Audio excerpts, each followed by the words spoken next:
Okay, good afternoon, everyone. I hope that you're well.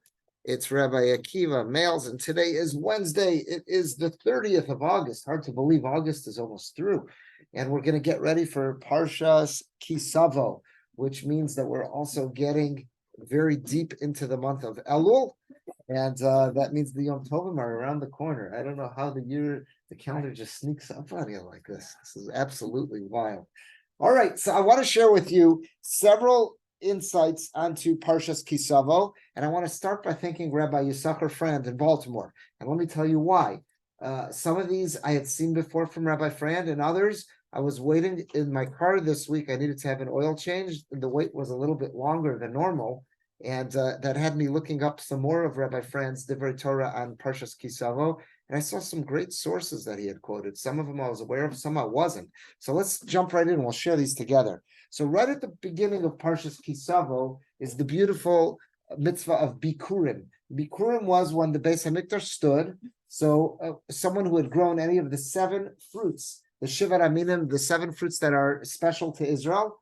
So the first of the harvest, they would bring them to Yerushalayim, and they would present them to the Kohen in the Beis Hamikdash, and this would be an excellent experience because people, while they were at the Beis Hamikdash, they would get this reinfusion as like a shot in the arm of spirituality, and this was a yearly cycle, because remember, it's an agrarian society. Most people had farms, most people had vegetable gardens and fruit gardens, so people would come. Now, someone might not be growing all 7 in their own yard, but someone's got a fig tree, someone's got an olive tree, someone's got grapes, someone's got something of this nature, so they could come and bring it to the Beis Hamikdash, present it to the Kohen, and while they were there, this would be a chance to study, to learn, get caught up, and really a massive shot in the arm, an infusion of ruchnius into their lives. And there would be a beautiful statement that they would say. In fact, you'll recognize it because much of our Pesach Haggadah is built on the statement that was said when people bring Bikurim. So there's always a connection between Pesach and Parshas Savo. Every year when I look at the laning as I'm following,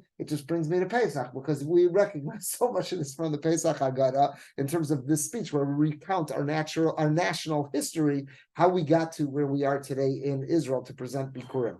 So let's see what some of the mitzvah is. The Parsha begins, we're at the beginning on page 1, so it's Perach Vav, chapter 26. So it's the first pasuk, Aleph. It will be when you enter into the land of Israel. That's the land that God's going to give you as an inheritance. You're going to possess it and settle in it. And what we're going to do is, this is on a yearly basis, we're going to take the first of the fruit of the ground, meaning of the earth that I grew in Israel, Asher Tavi Me Artzecha, which I will bring forward from the land of Israel, Asher Hashem Elokecha Nosein Lach, that God Almighty has given to you, V'samta Batena. You're going to place that fruit into a basket. The Gemara and the Mishnah goes on to say how they would make this all sorts of pomp and circumstance. They would decorate that basket. They would do what they can to almost like bedazzle it, make it look like it was special. And people would come out. There would be a grand procession of people bringing their stuff to Yerushalayim to encourage other people to make the trip as well. And you will go to that place which Hashem, your God, has chosen to have his name dwell there. Just to go back to the last week or two, remember we pointed this out, that nowhere in the Torah, whenever we speak of the Beis Hamikdash, it never mentions the exact location. It doesn't say Har Tzion, it doesn't say Har Moriah, it doesn't say even Yerushalayim. And we saw Rabbeinu Bachia that quoted the Rambam that gave us like 4 reasons, or 3 or 4 reasons, that was really contemporary. All those reasons why Moshe in the Chamisha Chumshei Torah didn't want to give away the exact location. And again, we said in Tanakh, it's mentioned numerous times, but here in the Torah, in the Chamisha Chumshei Torah, it never gives a precise location. And we saw Rabbeinu Bachia quote the Rambam, give us 3 or 4 reasons. But again, here's another example of that. He just says, go to the place that God's going to choose, which obviously means the Beis Hamikdash, which later is identified as Har Moriah, Har Tzion. Okay, Gimel. Ubasa ala kohen asher yiyeh bayamim ahem. And we are to take this and we are to go to the Kohen who is serving in those days, in whatever time period you find yourself. I bolded that for a reason. V'amarta elav, and you're to say to him as follows: Higadati hayom la'Hashem Elokecha. I declare on this day before God, Hibasi el Haaretz, I have entered into the land of Israel, Asher Nishba Hashem Lavaseinu Lasislanu, that God has promised our fathers, our ancestors to give us, and the speech goes on. let's look at what was bolded. The bolded part was that we have to go to the Kohen who will be serving in those days. There's a very famous Rashi here that quotes both the Gemara and a Medrash. Rashi says right below, Asher yiyeh bayamim hahem, we're going to go to the Kohen who is serving at that time. So it says, what is that teaching us? Ein lecha ela Kohen shebiyamecha kemo shehu. You only have the Kohen that's around in your days, whatever he is, meaning, although he may not seem as wise, he may not seem as holy, he may not seem as spiritual as Kohanim who preceded him, that's the breaks. You got to deal with the Kohanim who are around in your day. I may have said that, you know what, I envisioned a Kohen is supposed to be a different sort of character. He looks different. He's got a whiter beard. He's got a longer beard. His carries himself differently. Is more knowledgeable. Suck it up is what he's saying here. You got to deal with whoever is the Kohen at that time. That's who you got to go. That's who the mitzvah of Bikurim is for. That's what Rashi's quoting the Gemara and the Medrash that says that. And that's what you see in the parentheses in this Rashi translation. He's quoting commentaries that say, although he may not be as wise or holy as those of previous generations, you're obliged to address him with the respect due to his office as an agent of God. It's almost like what you'll hear about politicians. They'll say that what we have to remember, as much as we might not like a certain politician, we have to respect the office, not the person who's sitting in it. So it's hard because people get very passionate about their politics. We have to respect the office. So that seems to be what Rashi is teaching us. Rashi's quoting the Gemara, teaching us, why does the pasuk emphasize that we go to the Kohen Asher yiyeh b'yamei mahem? Regardless of who he is, he's the one who's serving. That's the Kohen that we have. That's the one that we got to deal with. Okay, there's about 10 chapters, 9 to be exact. Earlier in the same Sefer, in Devarim, we saw the same expression, and that's what we've got on the bottom of page 1, and we're going to contrast them, because there's a great question that can be asked. There is talking about I think this is in Parshas Shoftim, it's talking about different issues of law, and who do we go to get our Divrei Torah, our cases adjudicated. The pasuk says, "Ki palemim chadavar." If a matter eludes you in judgment, ben dam ladam, it's got issues of blood that's involved. Ben din ladin, or if it's monetary matters, ben nega lenega. Let's say it's something with saras, divrei ribos b'sharecha. There's some kind of dispute that's broken out in the city. So what do we do when we've got a matter of law that we don't know the answer, and the local rabbi doesn't know the answer to? So again, we've got a court system. So you're going to go to Yerushalayim. Notice how the pasuk did it again. Go to the place where God will choose to rest his presence. Meaning again, that's where the Sanhedrin sat, was right next to the Beis Hamikdash. So again, it doesn't say Yerushalayim, it doesn't say Har Tzion, it doesn't say Har Moriah. Here's another place, again, where the Torah leaves it very cryptic. Where is the place where the Beis Hamikdash is going to be? Again, another example that the Torah never spelled it out for those reasons that Rambam told us, and we saw in an earlier parsha. But again, so if we've got a case and the local authorities can't handle it, go to the Beis Hamikdash, because there's where the Sanhedrin is. And next pasuk says, "Ubas al kohanim halavim," and while there, you will go visit the Kohanim, the Leviim, the El Hashofet, and the judge, Asher yiyeh b'yamim hahem, who will be serving at that time. Let's turn the page to page 2, because Rashi there tells us the same idea. Rashi again is quoting the same Gemara. It's in Rosh Hashanah Chafei. He's quoting the same Gemara that Rashi brings down there. El Hashofet Asher yiyeh b'yamim hahem. Go to the judge who's serving in that age. Afilu eino kishar shofte b'shayil panav. Even if this judge is not as good, is not as special, is not as knowledgeable as the judges who preceded him, that's what you got. He's the judge. That's who God gave us for our generation, and we got to listen to him. We have to deal with the judges who live at our time. We can sit and complain and say it's not like the good old days, but that's not going to help. We have to deal with the judges who are around in our time, and they're the ones who are going to solve our halachic questions that we have. So let's see a good question here. We're going to see this brought down. Here's a sefer that I saw Rabbi Fran quote. I've seen this quoted before. This is a 20th century rabbi. Look at the title page right there. It's a sefer called Shemana Tov, Al Chamisha Chumshei Torah. Tells you what it's filled with, all sorts of beautiful gems. And who was the author? Me'iti. Dov Zev. His Hebrew name is Dov Zev. His English name he went by was Bernard. Ben Agon Tzaddik, Rabbi Yeshua Weinberger. So was Rabbi Dov Zev or Rabbi Bernard Weinberger? What was his post? Rav, he was the rabbi of Tzirei Yisrael, the Brooklyn, Young Israel of Brooklyn, but Brooklyn's a big town. Where in Brooklyn? Bishchunat Williamsburg, Brooklyn. It was in Williamsburg. So we always think of Williamsburg as Satmarville. There's nothing else there but Satmar. What we have to remember is Williamsburg was once a thriving community filled with diverse amounts of Jews. And there was one of the most active, if not the original branch. It may have been, it was either the Lower East Side or Williamsburg. I forgot which was the first of them. But one of the strongest Young Israel shuls in American history, Jewish history, was the Young Israel of Williamsburg. Because again, Williamsburg was not always a purely Hasidic neighborhood with just Satmar Jews there. That was once an incredibly diverse neighborhood that had many, many different types of Jews there. And in fact, one of the flagships, it was either the first or the second. I don't remember if it was the Lower East, it could be, I think the Lower East Side may have been the first, and this was the second. But it was one of the most active Young Israels. And Rabbi Weinberger, this Rabbi Bernard Weinberger, he was very famous in his time as having served as the rabbi there for, I think, close to 5 decades. I know that he served there for more than, I know for certain, at least 43 years, but I believe he may have been even close to 50. And he was known to have been an incredible darshan. I don't know much about his background. I tried looking it up this morning. I couldn't find that much. I saw a lot of JTA articles. He was very, very involved, not just in the Jewish community, but outside the Jewish community as well, with a lot of, he was very interested in what could be done, what the city could be doing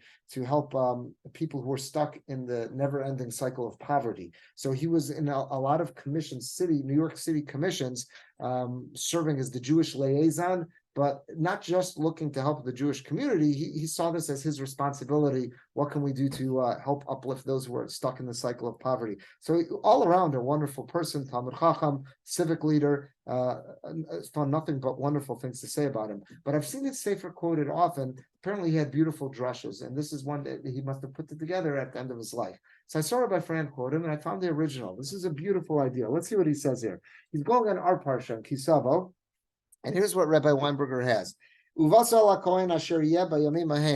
That we are told in our Parsha, in the mitzvah of Bikurim, to go to the Kohanim who are serving in our days.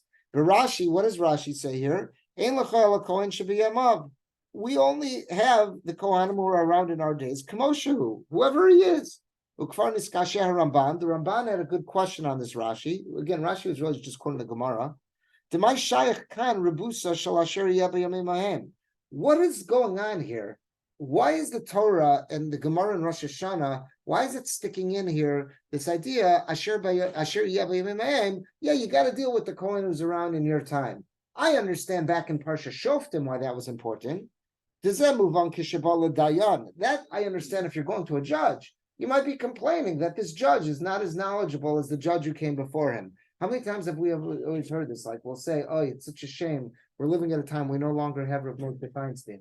We're living at a time we no longer have Rav Shlomo Zalman Auerbach. These world-class poskim that everyone would have listened to. And it's true, we could bemoan that, but we'll say, Ein lecha mashe b'yamecha. We only have the dayan, the shofet who's in your day. God didn't give us Rav Moshe Feinstein now. We've got to make do with whoever is the most knowledgeable Talmud Chacham around. I get that when we're talking about going to someone for judgment. So in Parshas Shoftim, I get it. Why the Gemara darshaned on it and why the Torah said it. But we're in the Parsha of Bikurim. Bikurim is about giving a gift to the Kohen. What's that doing here? Avokan benesinas Bikurim. Now we're in the Parsha of in Savo about giving the gift of Bikurim to Kohanim. Ain't no move on. What difference does it make who's the Kohen, if he's got as nice of a beard or not? This isn't going to someone for guidance. We're not looking for the most biggest Talmud Chacham. We have a mitzvah of giving Bikurim to the Kohen. And then he goes to the Sefarno. If you look at, so that was the Ramban was bothered by this question about Rashi. And then he says the Sefarno addresses it slightly. Beer, the Sefarno wants to explain it. Mishum Domer, he got it to Yayom Lashem Elokecha. Because part of the speech is to say, he's got to follow this exact script that says, I am declaring now before Hashem, your God. In Kain Mashma, Shakoin Roy, Likare Shem Hashem Olav. In other words, that means the Kohen has got to be worthy of having the name of God called upon him. Because again, what's the speech? He got it to, I am declaring today, Hayom, today, Lashem Elokecha, to Hashem who is your God. So it's like you're pointing the finger at the Kohen. if this Cohen's not a real man of God, I might not feel like this speech is worth saying. So that's how the Seforno addresses this: is that you got to deal with the Cohen who's in your day. He may not have been as holy and as God fearing as his father or as his grandpa, but nonetheless, we're stuck with whoever the Cohen is of our day. That's how the Seforno deals with this. Rabbi Weinberger is going to suggest, I've got another answer. Let's see what he does. And then he quotes the Chassam Sofer. I'm sorry, he's bringing down, all of our commentators have been bothered by this question. The Ramban was bothered, Sforno was bothered, Sforno gave it a potential answer. Chassam Sofer heavy. The Chassam Sofer brings us down and offers another idea. In other words, you might say that what if this guy we find out is not a good Kohen? A generation ago, we knew all the Kohanim were legit. A generation ago, we knew their yichus their pedigree was awesome. We're living at a time now, it's 300 years into the Beis HaMikdash. Might be this Kohen here. He says he's a Kohen, but do we really know he's a Kohen? Maybe what's going to happen is that I brought Bikurim, he accepts it as Bikurim, and then we find out that he's not a Kohen, and it comes out that this wasn't a kosher gift of Bikurim. It's no longer valid. He took ownership of it. It's no longer Bikurim. So now we've got Chulin. We've got something in the Azara. We've got something in the courtyard of Beis HaMikdash which shouldn't be there. This is what the Chassam Sofer, how he's learning is. Don't worry. Is that you got to deal with what's in front of you. Right now he says he's a Kohen. Believe him, he's a Kohen. If we find out an hour later that his pedigree was questioned when he's not a Kohen, that's not my problem. I deal with the Kohen who's around at the time he says he's a Kohen. You go with that. That's how you see how they're all bothered by this question. They're all giving answers. Soon we'll see Rabbi Weinberger's. Yes? It seems like there's two ways, there's two parts to this issue. Number one, I am obligated to give it, and he's obligated to pay it. Correct. If I fulfilled my obligation to give it, I'm done. Absolutely. That's what the Chassam Sofer is saying. And I'm giving it with the right kavanah. Excellent. To a Kohen. That's how the Chassam Sofer is learning. Exactly. Bring it down to like modern day. Michelle comes to your door, and you have no way of knowing if he's legit. It looks like he's a Michelle. Right. His letters seem to. Yeah. But I mean, like but right. Okay, Did you fulfill your mitzvah of tzedakah? You get correct. Full heart. Yeah. Good example. Good example. It would sound from this. That's. If you're a charlatan, yeah, not it's not my problem. I turn to God and say, as far as I'm concerned, God, I give tzedakah. Right. That's how the Chassam Sofer is learning this. So until you can't. Exactly. Now again, that doesn't mean I would write out $1,000 check. If I don't know who this guy is and I suspect there might be something, okay, I could give him something. But but again, that counts as tzedakah. The point here is that your obligation is to give it. Correct. And that's it. Correct. And if it turns out that something was legit, not my problem. I fulfilled my obligation. And that's how the Chassam Sofer is learning. And the Sefarno learned that it wasn't about the giving, it was about the verbal declaration. Is that I might not feel it's appropriate to say, I'm saying your God, is that really such a man of God? He doesn't look so holy, he doesn't look so religious. Exactly. The office is a man. Exactly. And that's how the Sefarno learns it. Right. Why are we saying your God? Why not our God? Oh, that's the script. In other words, the Torah tells us this is it's like there's a what do you call it? When on the TV shows where they have the cue cards, like a teleprompter almost. The Torah is telling us this is the speech. And the reason why it's done this way is because what we're going to see, we're not going to see it today, but the Gemara says Tosfos says, there came a time where people were not able to read or to remember the script. So the Kohen's job was to say, basically, repeat after me, and it would go line for line and say it. So this would be the person's job to say it. And we didn't want to embarrass the person who couldn't say it. So everybody, even if someone says, I'm a professional Balkari, I know it was my bar mitzvah Parshas Savo, I know this by heart. You got to still repeat after me because we don't want to embarrass. Same reason when a guy gets called up to Aliyah, we say you're just Yosef with the Balkari because we don't want to embarrass the guy who doesn't have that ability. So the script was written, and this is what's to follow. So the way the Sefarno is learning it, the expression is Hashem Elokecha, before Hashem your God, and now a person might be uncomfortable saying, "What do you mean this isn't such a man of God? It's about the office." That's the way the Sefarno dealt with it. Now we're going to see Rabbi Weinberger. He had another idea, a beautiful idea. Let's see what Rabbi Weinberger does. So we're in the middle of the line. It's about 6 lines, 7 lines down. V'ulai yesh lomar, and he says, and perhaps you could say another idea. Al derech hapshat. Here's a plain understanding. Kivan diyesh lo tuvas hana litno le'eza kohen sheyirtze. I have the choice. It's my job to give bikurim to a kohen. There's nothing that says a specific kohen deserves it. It's my job to find a kohen that I want to give it to. And let's say I owe a favor to, I don't know, to Rabbi Hauser. He's my Kohen. He taught my relative in school. I want to give him a favor, so I want to bring him the bikurim. That's called tuvas hana. It's me to say I want to give this benefit to the Kohen of my choosing. Yitakein, it's possible that kol yichbeshu b'dafka litein lekohen muchzak b'tzidkaso. Everyone's going to try to hunt down the Kohen who's the most righteous Kohen that's out there. Look, and there's going to be plenty of Kohanim who never received bikurim. In other words, let's say it's the harvest season. Everyone's coming with their stuff, and people are going to say, bikurim. It's my choice which Kohen to give it to. So I want to find the holiest looking Jew, the holiest looking Kohen to give it to. And it just so happens that week, I don't know, the Chafetz Chaim is on duty. So everyone's going to run to the Chafetz Chaim. Rabbi Hauser's not going to get any bikurim. Joel Kane's not going to get any bikurim because how's he going to compete with the Chafetz Chaim? That's what the Torah is telling you. Don't be so choosy. It's the job of Bikurim is to give it to the Kohen. No matter who he is, give it to the Kohen. And don't just pick the tzaddik, because then you're going to have one guy who gets all the Bikurim and everyone else is not. Parshas Vidoi, if you look at the end of the Parsha of Vidoi Meiser, where I have to declare that I've given all the gifts of Meiser and tithes and everything that I have to give, Nemar, what do we say? Asisi kachol asher tzivisani. I've done everything that you have asked of me, God. Perish Rashi. What does Rashi say? Samachti. I was happy with my lot, meaning with my harvest. V'simachti la'acherim. I also brought joy to others.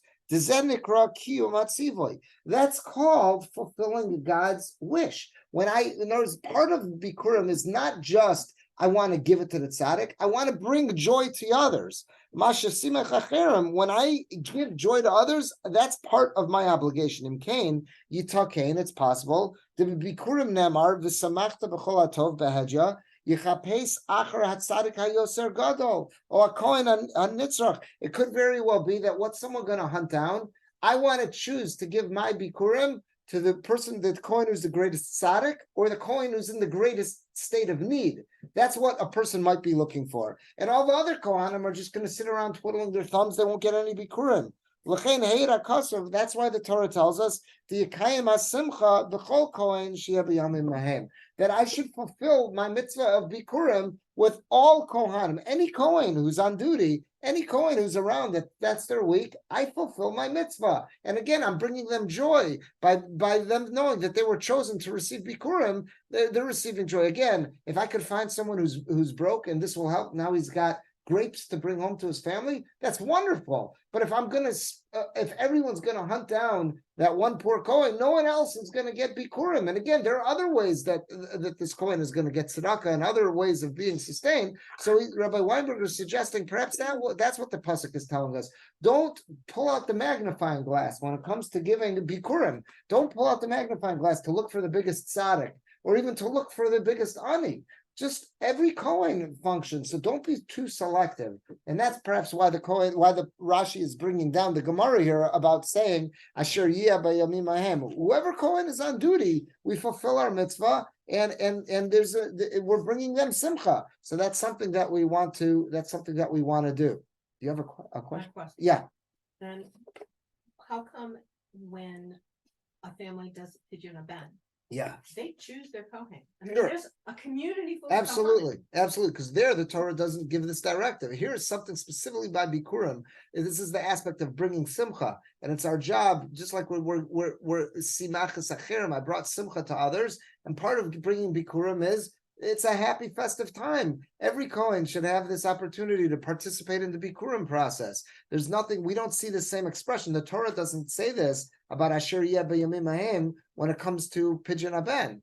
In other words, this is something specific, it says by Bikurim, is that where there's so much simcha, there's such happiness, there's pomp, there's circumstance, there's almost a marching band involved. There's an aspect of bringing joy to others. So we want to share this with all Kohanim. We shouldn't be too selective to only pick specific ones. That's Rabbi Weinberger's suggestion. I think it's a very nice suggestion as to why perhaps the Torah used this expression here. Again, we understand why it used it by judges, that it shouldn't hesitate going to a Beis Din. I would say, wow, this isn't as great as the grandpa's generation. So I get that by judges. But here's by Kohanim. Any Kohen will do. Why is the Torah being so all-inclusive to tell us this? Any Kohen will do. Don't be too selective when it comes to who we give our Bikurim to.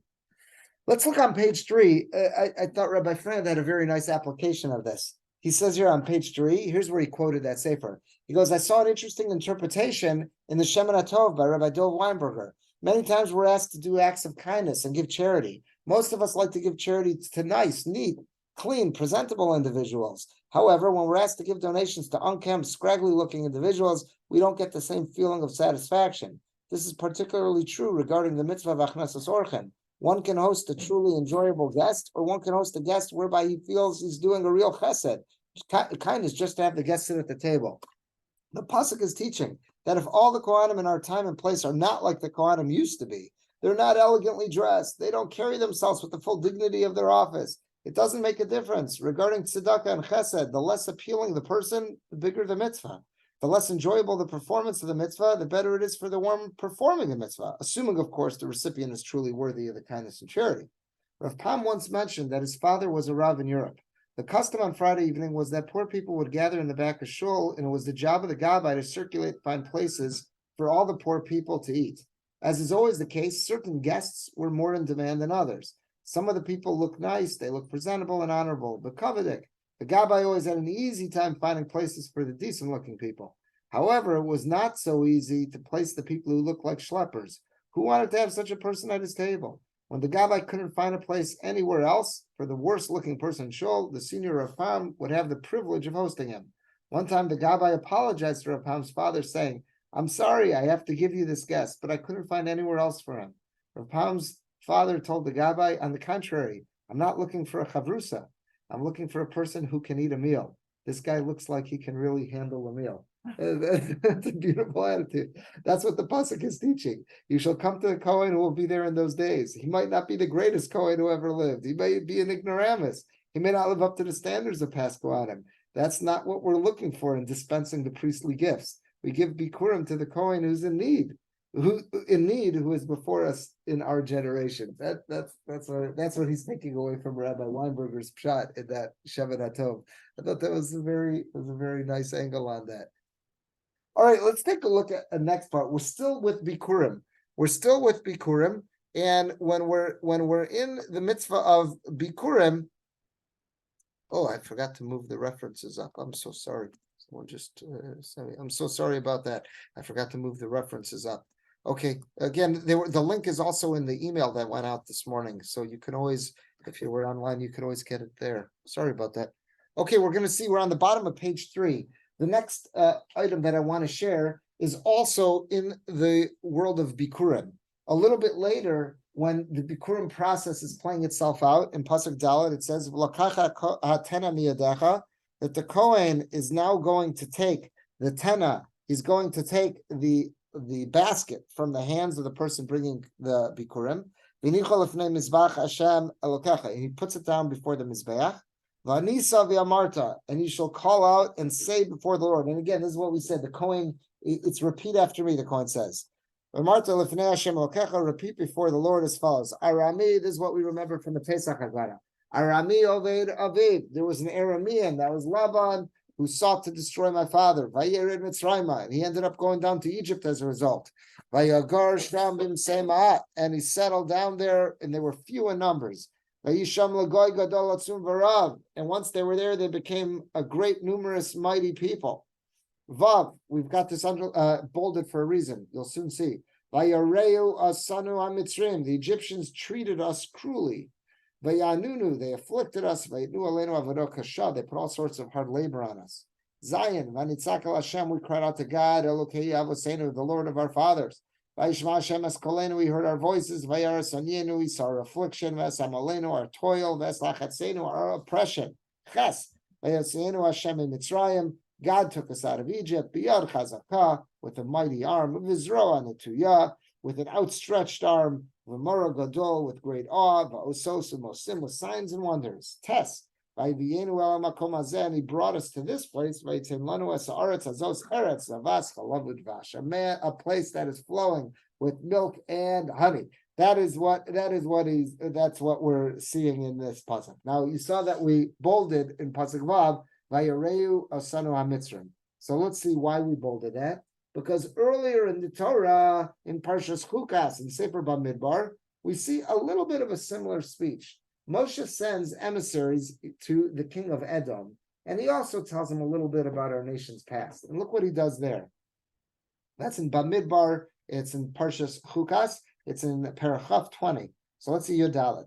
Vayishlach Moshe Malachim Kadesh. Moshe sent messengers, emissaries from Kadesh, El Melech Edom, to the king of Edom. Ko amar achicha Yisrael, so says your brother Israel.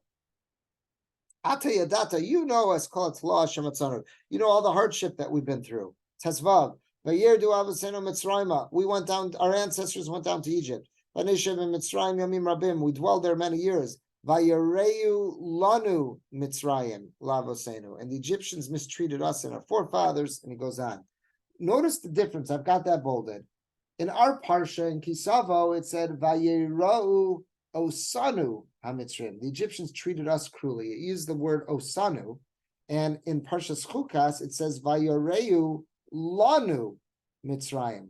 Why does one place say osanu and one place says lanu?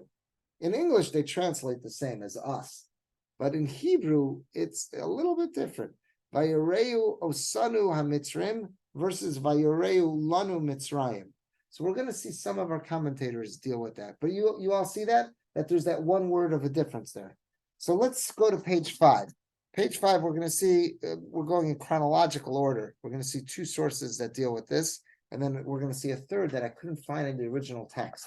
So on page 5, this is Rav Sorotzkin in his Aznayim LaTorah. So he picks up on this. Vayareu osanu hamitzrim. He says, Moshe shalach lemelech Edom, earlier in the Torah, in Parshas Chukas, when Moshe sent messengers to the king of Edom, he said, Vayireu lanu Mitzrim. V'lama nemer kan Vayireu osanu hamitzrim. Why over here does he say osanu? And earlier, when he sent messages to the king of Edom, he said, here he says osanu, and earlier he said lanu.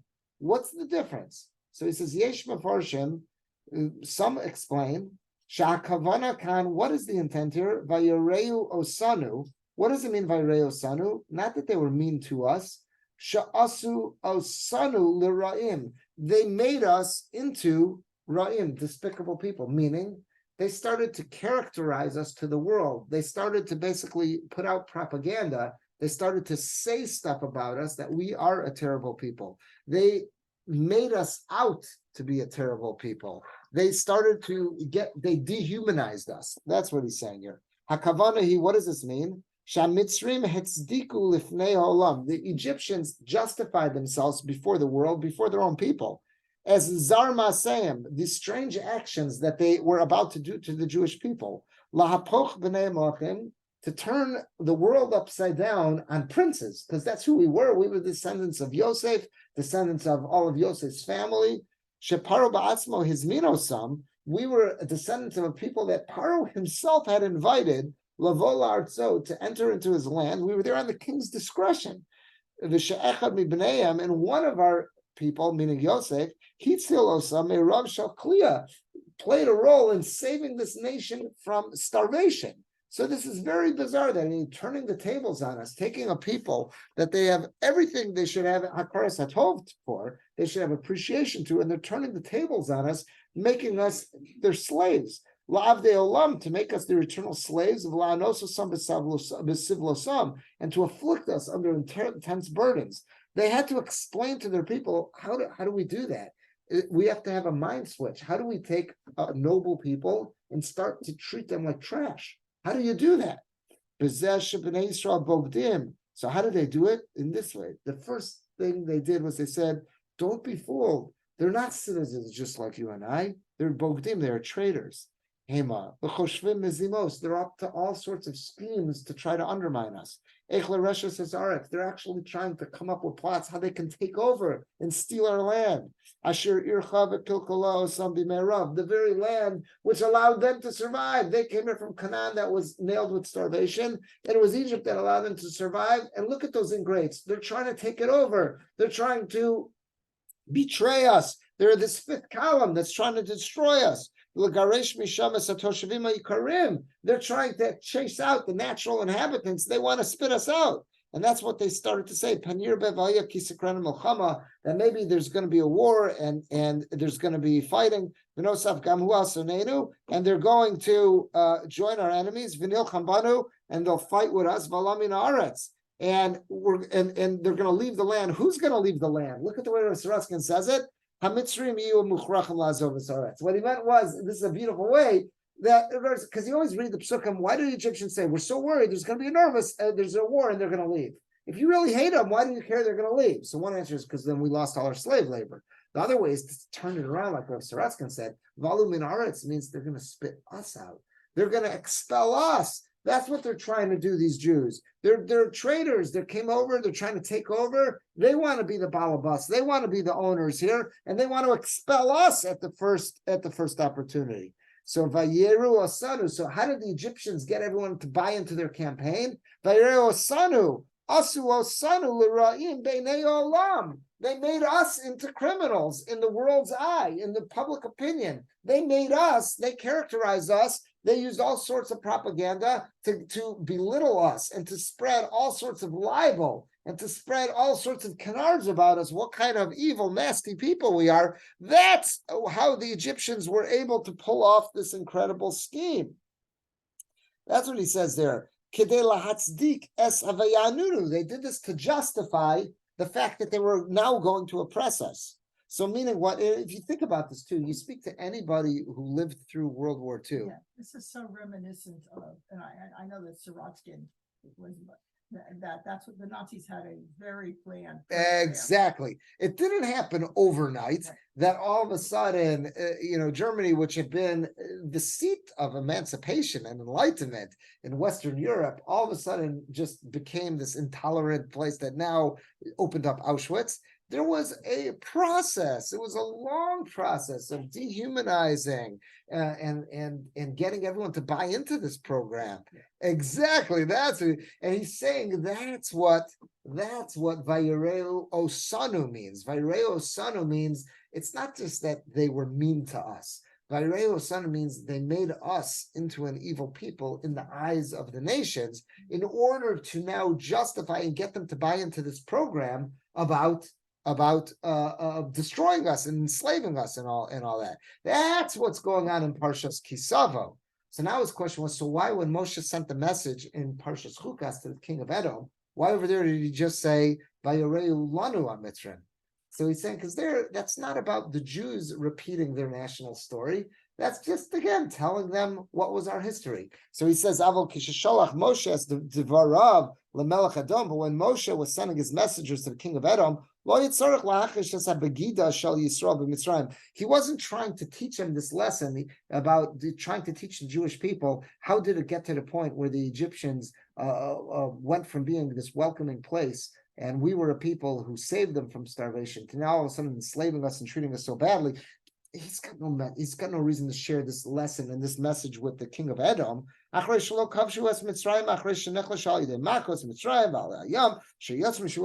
trying to just send to them the message. We were in Egypt, the basics. We were in Egypt. We were horribly mistreated. There was all sorts of plagues. We got out. Now we're marching into the land of Canaan. There's no reason to give him this lesson about as a people, how did we go through this whole experience and how did it come to be? Here in Parshas Savo, we're learning our national history. That's why the wording is done this way. They used all means of propaganda to do this to us. And by the way, I don't want to just make it out that it was the Nazis who did this. We did this too. America did this too. When you read anything in the literature about how did they prepare the fighting man, there was an incredible effort in the military to take, kids who were playing stickball a month earlier before Pearl Harbor, now send them all to boot camp, turn them into killers, where they're going to go off to Europe, the European theater of war, go off to the Pacific theater of war, and now start storming the beaches and killing Japs. All these negative terms, Japs, the Yellow Devil, all these things, all these caricatures. You see all these nasty characters that existed about what the Nazis did about Jews with the massive hook noses and all that. America did plenty of that too to our enemy to try to rile up the nerves. The only way you can get human beings to mistreat and then to kill other human beings is to dehumanize them. So again, we did this for a reason. America did this for a reason because we had to defeat Imperial Japan, and we saw what happened at Pearl Harbor. This was, so to say, necessary. If you want to go into war, you got to do this. Every war that's ever gone on, this is what happens. You study the American Civil War, all the nasty things that the Southerners, the Confederates were saying about the Yankees, what they planned to do when they came down and what they were going to do to all their wives and daughters. And that's why they had to fight them and everything. They made up these massive lies about all the goals they had on rape and everything in order to get them to defend their cities. Every war, this is what happens. The only way you can take human beings and get them to be aggressive and do horrible things, which is what war is, it is horrible to other human beings, is to dehumanize them. And this is everyone has done this, unless it's just a very clear mission. Like, for example, Israel doesn't really have to do this to get their soldiers to defend. It's a very clear mission. They have enemies who are at their borders who want to destroy them. There's no reason to start coming up with propaganda and lies about the enemy. It's absolutely clear this is a war for survival, what's going on. But most other times, if you're having wars and you need to explain to people, it's not so clear what the mission is. Why are we fighting? You've got to come up with some very dehumanizing aspects in order to make people behave in fashions that go against their conscience. So this is what Rav Sorotzkin is saying, what was going on here. He's saying this is how the Egyptians, how they got their people to pull it off. And then you'll see here briefly on the bottom of page 5, Rav Gifter, who he says almost the same thing, and here he does attach it to the Nazis. You'll see he takes this same exact, he was mechavid, you could say he's aligned himself. He didn't quote Rav Sorotzkin, maybe he didn't see it, but he says the same idea, and here he does align it, he does stick it on the Nazis. Let's see what he does here. It didn't write Vayireo lanu, that they were just mean to us, which is what Moshe wrote in Parshas Chukas, Divrei Torah. That's the translation of this, right? When you translate Vayireo Sanu in English or in Aramaic, it just means that, okay, they were mean to us. So Venira Babir, why did the Torah write Vayireo Sanu? He's going to say just like Rav Sorotzkin wrote.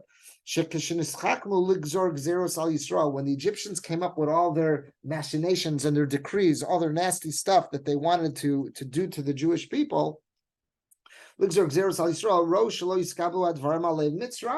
the average Egyptian is not going to do this. How do we get people to turn against their neighbors? We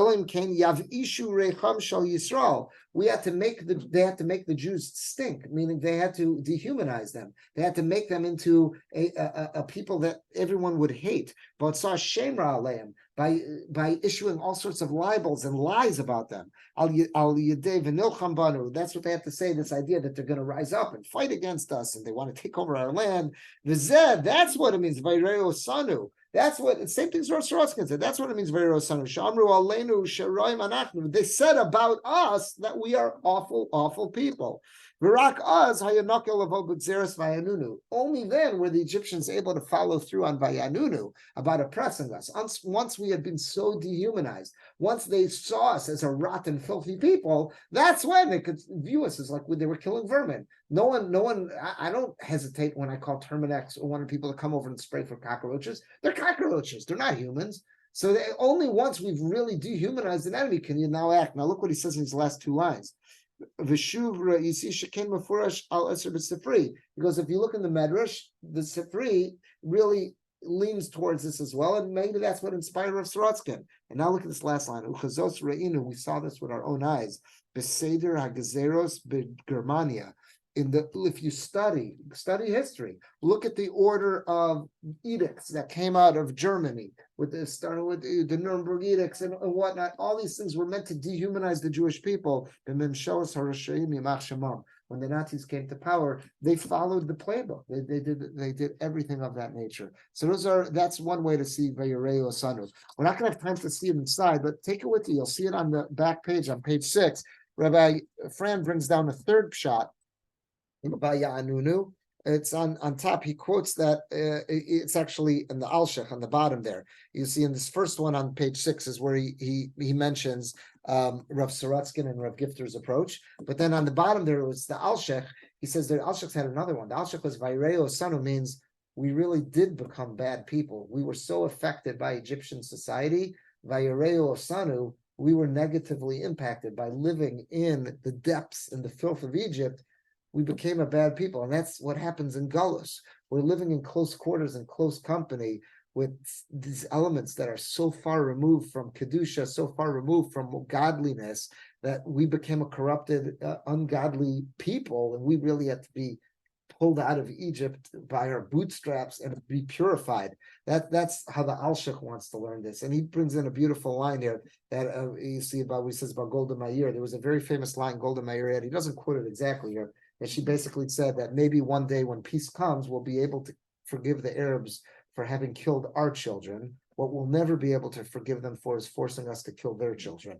That was her line. And there's such wisdom in that line, is that we've become, this is not who we are. They've changed us. By forcing us into this perpetual state of war where we've had to kill their children, we've become different people, and that's not something we can forgive them for. We need God to cleanse us of that.